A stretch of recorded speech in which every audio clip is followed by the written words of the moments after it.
धरती का विकास और उसमें हो रहे बदलाव करोड़ों साल से निरंतर चले आ रहे हैं।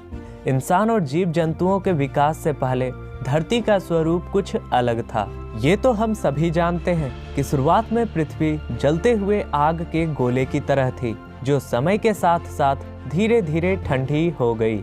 चंद्रमा के निर्माण के साथ धरती पर बारिश और मौसम की शुरुआत हुई। महासागरों का जन्म हुआ, रेंगने वाले जीव पैदा हुए और इन सभी की बातें हमने अपनी पिछली वीडियोस में की थी। लेकिन क्या आप जानते हैं कि इस पृथ्वी पर अलग अलग देश कैसे बने और भारत का जन्म कैसे हुआ? तो इसे जानने के लिए हमें आज से कुछ मिलियन साल पीछे जाना होगा। तो चलिए चलते हैं आज से 225 मिलियन साल पहले।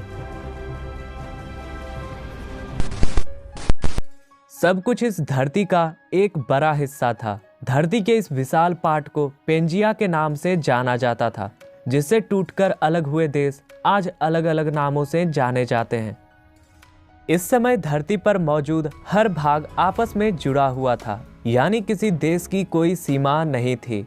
दोस्तों, पृथ्वी के गर्भ में प्लेट्स के खिसकने की प्रक्रिया लगातार चलती रहती है और यही कारण है जिस वजह से करोड़ों साल पहले ये महाखंड टूट गया और दो भागों में बंट गया, जिसके दक्षिणी हिस्से को गोंडवाना लैंड और उत्तरी हिस्से को लॉरेशिया के नाम से जाना गया। धरती के इन दोनों हिस्सों के बीच जिस खाई का निर्माण हुआ उसे परमो ट्रायसिक नाम दिया गया। ये प्रक्रिया अपने आप में इतनी अद्भुत थी कि इसे पूरा होने में करोड़ों साल का वक्त लग गया। बाद के सालों में लॉरेशिया से अलग हुए भूमि खंडों से यूरोप, एशिया और नॉर्थ अमेरिका जैसे देशों का निर्माण हुआ। वहीं दूसरी ओर गोंडवाना लैंड से अलग हुए हिस्से ऑस्ट्रेलिया और अफ्रीका के नाम से जाने गए। इस तरह धरती का एक महाखंड टूटकर कई देशों के निर्माण की वजह बन गया। आज के समय में भारत एशिया का हिस्सा है, लेकिन करोड़ों साल पहले एशिया का यह टुकड़ा गोंडवाना लैंड का हिस्सा हुआ करता था। लेकिन टेक्टोनिक प्लेट्स के खिसकने की वजह से गोंडवाना लैंड का यह हिस्सा उससे अलग हो गया और धीरे धीरे एशिया की तरफ बढ़ने लगा।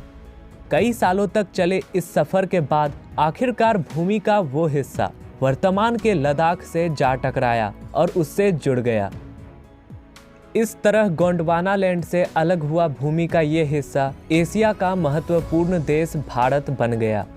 जब भूमि के दो टुकड़ों का टकराव होता है तब भारी प्लेट नीचे की तरफ चली जाती है, जबकि हल्के प्लेट ऊपर की तरफ उठ जाते हैं। इसी तरह लद्दाख की भूमि से भारत के टकराने से यहाँ विशाल पहाड़, हिमालय और माउंट एवरेस्ट का निर्माण हुआ और धरती को अपना ये रूप और आकार लेने में लाखों करोड़ों साल का लंबा समय लग गया। आज भी भारत के बाहरी प्लेट लगातार हिमालय की तरफ दब रहे हैं, जिसकी वजह से इन पर्वतों की ऊंचाई साल दर साल बढ़ रही है। हालांकि जिस तरह बदलते समय के साथ धरती पर कई तरह के बदलाव आए, उसी तरह विभिन्न देशों का भौगोलिक निर्माण हुआ। सुनने में विचित्र जरूर लगता है कि किसी समय में धरती में भूमि का सिर्फ एक हिस्सा था, लेकिन प्रकृति में हर चीज संभव है, फिर चाहे इंसान का जन्म हो या फिर भूमि के टुकड़ों का अलग होना। दोस्तों, वीडियो में दी गई इन्फॉर्मेशन अच्छी लगी तो वीडियो को लाइक कर दें और ऐसे ही इन्फॉर्मेटिव वीडियोस के लिए चैनल को भी सब्सक्राइब कर लें। तो फिर मिलते हैं किसी नए वीडियो में।